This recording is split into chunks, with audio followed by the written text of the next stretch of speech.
দুধ খাবা? এসব তুমি কি বলছো আপু? উফ, তুই কিছুই পারিস না। কি পারি না আপু? তোকে না একবার বলেছি তুই আমাকে আপু বলবি না? তুই কি কিছুই বুঝিস না আমি কি চাই? কে বলেছে আমি বুঝি না? আমি সবই বুঝি। আর তুমি কি চাও? তুই কি বুঝিস না আমার মন কি চাই? আমি সবসময় তোর কাছ থেকে কি চাই? কই না তো। আর তুমি এভাবে আমার দিকে এগিয়ে আসছো কেন? আমার মাথায় নেশা চড়ে বসেছে। কিসের নেশা আপু? তোকে না একবার বলেছি তুই একদম আমাকে আপু বলবি না? তোর সাহস কি করে হয় তুই তারপরেও বলিস? আপু বলবো না তাহলে কি বলবো? আর তুমি তো আমার থেকে সিনিয়র, আমার থেকে বয়সে বড়। বাল, তোর সিনিয়রের গুষ্টি মারি। তোকে বারণ করেছি না তুই বলবি না? যদি বলিস তাহলে আমার থেকে আর খারাপ কেউ হবে না। আপু বলবো না তাহলে কি বলবো? সেসব পরে দেখা যাবে। তোকে কাছে আসতে বলেছি না? তা এমন করে পিছনে যাচ্ছিস কেন? তোমার চোখে আমি নেশা দেখতে পাচ্ছি, আমার ভয় লাগছে। তুমি কেমন নেশার দৃষ্টিতে আমার দিকে তাকিয়ে আছো? তুই কি মেয়ে যে আমাকে দেখে ভয় পাচ্ছিস? তোকে বলছি না কাছে আসতে, তাহলে আসছিস না কেন? আমাকে রাগিয়ে দিস না, তাহলে কিন্তু খুব খারাপ হয়ে যাবে। আসবো, উল্টো পাল্টা কিছু করবি না তো? আমার না কেমন ভয় লাগছে। ভিতর ডিম একটা, যেখানে আমি মেয়ে হয়ে ভয় পাচ্ছি না সেখানে তুই একটা পুরুষ হয়ে ভয় পাচ্ছিস। তোর এই কাজের জন্য গোটা পুরুষ জাতির মাথা হেট হয়ে গেল। আপু, তুমি কিন্তু আমাকে ইনসাল্ট করছো। একদম আমাকে এসব বলবে না। সবে বুঝি, তাহলে আমি কি চাই সেটা বুঝতে পারিস না? তুই যদি আমার কাছে যদি না আসিস তাহলে কিন্তু আমার থেকে খারাপ কেউ আর হবে না। কেন আসবো সেটা তো বলবে। শুধু বারবার বলছো কাছে আসতে কাছে আসতে। কাছে আসলে কি হবে? কাছে আসলে খাবো। খাবে? খাবে মানে কি খাবে তুমি? চকলেট খাবো।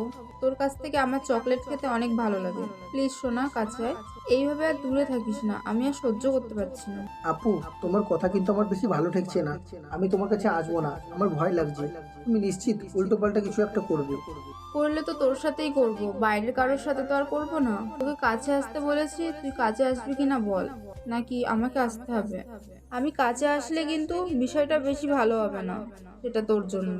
আপু আমি তুই আরেকবার আমাকে আপু বলিস, আজকে তোর আপুর গোষ্ঠীর ষষ্ঠী করে ছাড়বো। কথাটা বলেই রিঙ্কি রাহুলকে ধাক্কা মেরে বিছানায় ফেলে দিল। তারপর ওর উপর শুয়ে পড়লো। সাথে সাথে রাহুলের শরীরে কারেন্ট হয়ে গেল। ওর শরীরের সব লোমগুলো দাঁড়িয়ে গেল। রাহুল নিজেকে ছাড়ানোর চেষ্টা করলে তখন রিঙ্কি ওকে আরো শক্ত করে চেপে ধরে বলতে লাগলো, একদম আমাকে ছাড়ানোর চেষ্টা করবি না। আমি বলছি না তোর নেশাটা আমাকে পেয়ে বসেছে। এখন যদি আমাকে সরিয়ে দিস না আমি থাকতে পারবো না, একদম পাগল হয়ে যাবো। প্লিজ আমাকে একটু খেতে দে না, বাধা দিস না। আমার কাছে কিছু নেই তো তুমি বারবার খেতে দিতে বলছো? আমি কি এমন খেতে দেবো বলো? আর তোমার চাহনি আমার ভালো ঠেকছে না। প্লিজ আপু, আমার কাছ থেকে চলে যাও। বুঝেছি, তোকে কিছু বোঝাতে পারবো না, দাঁড়া দেখাচ্ছি। রিঙ্কি কথাটা বলেই 4 ঠোঁট এক করে দিল। রিঙ্কি পাগলের মতো রাহুলকে চুমু দিতে লাগলো। রিঙ্কির কর্মকাণ্ডে রাহুল স্তব্ধ হয়ে গেছে। ওকে সরাতেও পারছে না, আর কিছু বলতেও পারছে না। রিঙ্কির ছোঁয়া পেতেই রাহুলের শরীরে প্রতিটা লোম কূপে একটা শীতল বাতাস বয়ে গেছে। রিঙ্কি 10 মিনিট পাগলের মতো রাহুলের ঠোঁটে চুমু দিয়ে গেল। তারপর একটা সময় ওর ঠোঁট ছেড়ে রিঙ্কি রাহুলের ঘাড়ে গলায় কিস করতে লাগলো। রাহুল জোর করে রিঙ্কিকে ওপর থেকে সরিয়ে দিয়ে উঠে বসে আর বলতে লাগলো, আপু তুমি সব কি করছো? আমি কিন্তু খালামণিকে সবটা বলে দেবো। আদর করছি। রাহুল, আমার সহ্য হচ্ছে না, প্লিজ আমাকে এভাবে দূরে সরিয়ে দিস না সোনা। না না, আমার কিছু চাই না। তুমি আমার সাথে এমন করছো কেন? এগুলো কিন্তু ভালো না। বিয়ের আগে নাকি এসব করতে নেই। তাহলে তুমি আমার সাথে এমন করছো কেন? প্লিজ এরকম ভাবে করো না, আমাকে যেতে দাও। না হলে কিন্তু না হলে কিন্তু কি? হ্যাঁ, না হলে আমি সবটা বলে দেবো।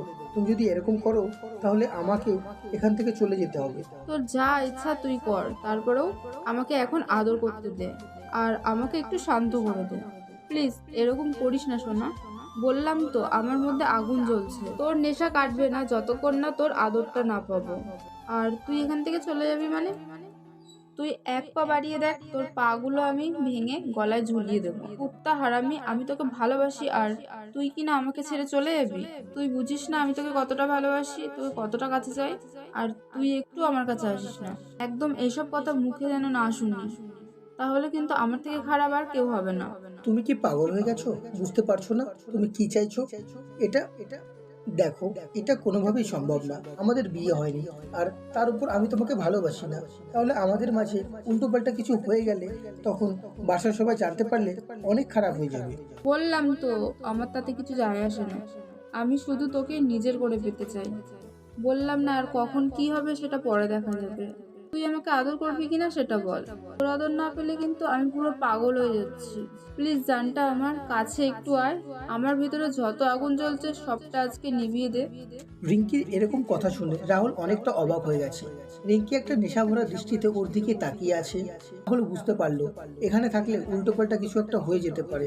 তাই চলে যেতে গেলে রিঙ্কি ওর একটা হাত ধরে রাহুলকে নিজের উপর ফেলে দিল। রাহুল গিয়ে রিঙ্কির বুকের উপর আঁচড়ে পড়লো। সাথে সাথে রিঙ্কি ওকে বুকের সাথে শক্ত করে দু হাতে চেপে ধরলো। রাহুল বুঝতে পারছে রিঙ্কির বুকের ধুকপুকুরিটা বেড়ে গেছে। রিঙ্কি একটা নেশার মধ্যে আছে। ওর পুরো শরীরটা কেমন গরম হয়ে আছে।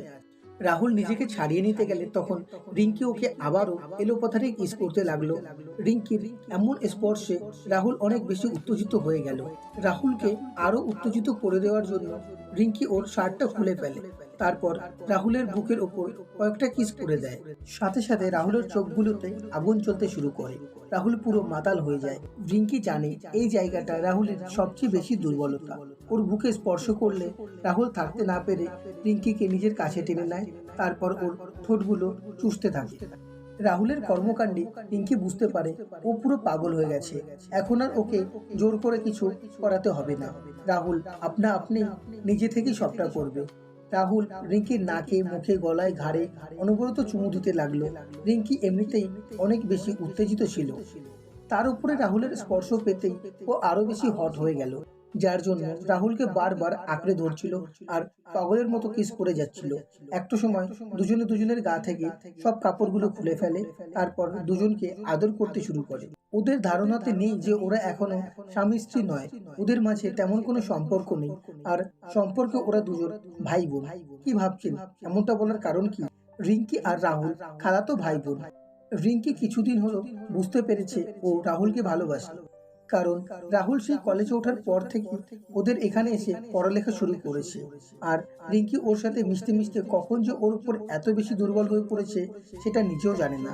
প্রত্যেক দিন রিঙ্কি রাহুলকে বোঝানোর চেষ্টা করে যে ও রাহুলকে ভালোবাসে, কিন্তু রাহুল যেন অবুঝ। ওর থেকে দূরে সরে থাকতে পারলেই বাঁচে। তাই রিঙ্কি আর কোনো উপায় না পেয়ে 6টা মাস আগে যখন প্রপোজ করে তখন অবাক হলেও ভেবেছিল আপু হয়তো একটু মজা করেছে। তাই রাহুল বলে, আপু তুমি মজা করছো তাই না? দেখো, এসব নিয়ে মজা করো না তো। না না, আমি কোনো মজা করছি না নীল, বিশ্বাস কর আমি তোকে সত্যিই ভালোবাসি। কি বলছো কি? এটা কি করে সম্ভব? তুমি জানো না এসব হয় না? আমিও জানতাম এসব হয় না, তাই নিজেকে অনেক বোঝানোর চেষ্টা করেছি, কিন্তু কিছুতেই বোঝাতে পারছি না। শেষ পর্যন্ত তোর কাছেই আমাকে আসতে হয়েছে, আর ভালোবাসি কথাটা মুখ ফুটে বলতেই হয়েছে। কিন্তু তুমি কিভাবে ভাবতে পারছো? আমার কথা তুমি জানো না আমাদের মাঝে কি সম্পর্ক? আমরা ভাই বোন। আমাদের মাঝে এটা কি করে হয় বলো? প্লিজ এরকম কোনো পাগলামি করো না যার জন্য আমাদের ভালো সম্পর্কটা নষ্ট হয়। আমি অত কিছু জানি না, শোন, আমি শেষ পর্যন্ত তোকে ভালো না বেসে থাকতে পারিনি, তোর কাছে আসতেই হয়েছে, আর মুখ ফুটে আজকে বলতে বাধ্য হয়েছি। তুই বুঝতে পারছিস না আমি কতটা তোকে ভালোবাসি, যার জন্য একটা মেয়ে হওয়ার পরেও নির্লজ্জ বেহায়ার মতন তোর সামনে এসে নিজের ভালোবাসাটা প্রকাশ করছি। প্লিজ আমাকে ফিরিয়ে দিস না রাহুল। আমি তোকে নিয়ে অনেক স্বপ্ন দেখেছি, সেই স্বপ্নটা তুই প্লিজ ভেঙে দিস না। তুমি জানতে না আমাদের মাঝে এরকম কিছু হওয়াটা সম্ভব না? তাহলে তুমি এমন স্বপ্ন দেখলে কিভাবে যেটা কখনো সত্যি হবার না? প্লিজ পাগলামি করো না তো। দেখো, এসব বাসার কেউ জানতে পারলে অনেক বেশি খারাপ হয়ে যাবে। তোমার আব্বু আম্মু যদি জানতে পারে তাহলে আমাকে বাসা থেকে বের করে দেবে। তুমি কি সেটা চাও বলো? আমি নিজেকে অনেক বুঝিয়েছি, কিন্তু আমার মনটা বেহায়ার মতন তোকে ভালোবাসতে বাধ্য হয়েছে। কি করব বল? ভালোবাসাটা তো কোনো অন্যায় নয়, ভালোবাসাটা এমনি এমনিই হয়ে গেছে। আর তুই আমাকে যতটা বুঝতে পারবি আর অন্য কেউ সেটা বুঝতে পারবে না। প্লিজ তুই আমাকে একটু বোঝার চেষ্টা কর। তুই আমাকে ভালোবাসতে পারবি, আমি জানি।